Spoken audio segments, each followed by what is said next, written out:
నమస్కారం అందరికీ. మీరు చూస్తున్నది వాలంటరీ అకాడమిక్ యూట్యూబ్ ఛానల్.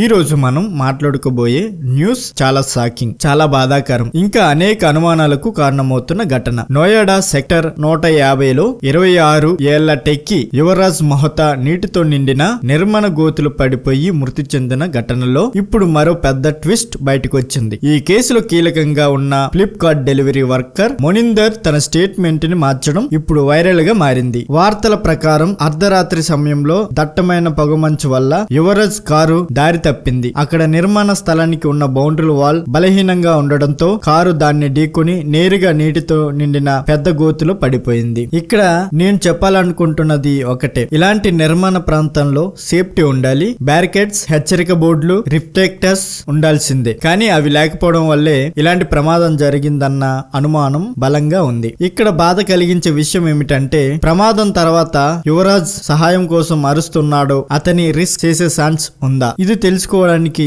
మొనిందర్ మాటలు చాలా కీలకం. అతను మొదట మీడియాతో మాట్లాడుతూ, ప్రమాదం అర్ధరాత్రి 12కి జరిగింది. కారు పడిన తర్వాత 1 గంట నుంచి 1.5 గంట వరకు యువరాజ్ దయచేసి కాపాడండి అని అరిచాడు అని చెప్పాడు. ఇది నిజమైతే అంటే ప్రాణం కాపాడే అవకాశం ఉంది, అప్పుడే రిస్క్ జరిగి ఉంటే బతికేవాడేమో అనే బాధ అందరికి వస్తుంది. మొనిందర్ ఇంకా ఏమన్నాడంటే, ఇక్కడ పోలీసులు, SDRF, ఫైర్ బ్రిగేడ్ ఉన్నా కూడా వాళ్ళు నీరు చల్లగా ఉంది, లోపల ఐరన్ రాడ్స్ ఉండొచ్చు అని చెప్పి లోపలికి వెళ్లకుండా నిలబడిపోయారని ఆరోపించాడు. అంతేకాదు ఆ మరణానికి ప్రభుత్వ విభాగాలే బాధ్యత అని కూడా అన్నాడు. ఇది చాలా పెద్ద విషయం, ఎందుకంటే రిస్క్ టీములు ఉన్నాయి అంటే వాళ్ళు ప్రాణాలు కాపాడడానికే ఈ రిస్క్ ఉంటుంది. కానీ వాళ్ళు ట్రయల్ అయిన వాళ్ళే కదా, అయినా ఎందుకు ఆలస్యం అయిందన్న ప్రశ్న ఇక్కడే మొదలవుతుంది. మునిందర్ చెప్పిన మరో విషయం ఇంకా షాకింగ్. యువరాజ్ మునిగి చనిపోయిన తర్వాత నేను బట్టలు తీసేసి తాడును నడుమును కట్టుకుని లోపలికి వెళ్ళాను. 50 మీటర్లు లోపలికి వెళ్లి అరగంట వెతికాను, కానీ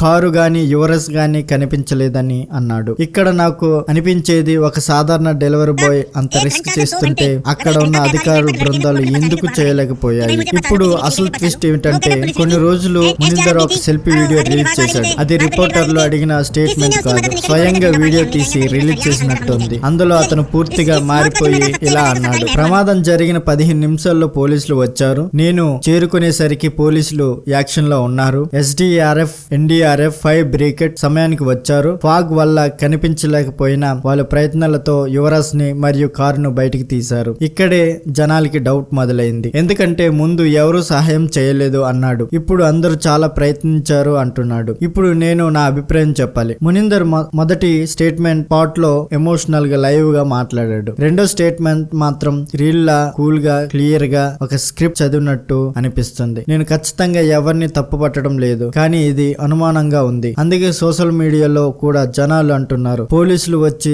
మాట్లాడారా, భయపెట్టారా, ఒత్తిడి పెట్టారా? ఇవి నిజమా కాదా మనకి తెలియదు, కానీ ఇలాంటి మాటలు మార్పు రావడం మాత్రం నార్మల్ కాదు. ఈ కేసులో 2 విషయాలు స్పష్టంగా కనిపిస్తున్నాయి. మొదటిది బౌండరీ వాల్ బలహీనంగా ఉండటం, నిర్మాణ సంస్థల సేఫ్టీ లేకపోవడం. రెండోది రిస్క్ టైమింగ్ పై అనుమానాలు. కాబట్టి ఇక్కడ బాధ్యులు ఎవరు అని విచారణ చేయాలి. కాంట్రాక్టర్ తప్ప, నిర్మాణం కంపెనీ నిర్లక్ష్యమా, ప్రభుత్వ శాఖల ఆలస్యమా? అన్ని బయటికి రావాలి. ఒక 26 ఏళ్ల యువకుడు చనిపోయాడంటే అది కుటుంబానికి శాశ్వతమైన బాధ. కాబట్టి ఈ ఘటనలో నిజమేంటో అనేది బయటికి రావాలి. ఎవరైనా తప్పు చేసినట్లయితే కఠిన చర్యలు ఉండాలి. ఇప్పుడు మీరు చెప్పండి, మీ అభిప్రాయం ఏంటో? ఇది ప్రమాదమా లేదా నిర్లక్ష్యమా? కామెంట్ లో మీ అభిప్రాయం తప్పకుండా తెలియజేయండి. ఇలాంటి తాజా న్యూస్ అప్డేట్స్ కోసం మన ఛానల్ ని సబ్స్క్రైబ్ చేసుకోండి, వీడియోని లైక్ చేయండి, షేర్ చేయండి. ధన్యవాదాలు.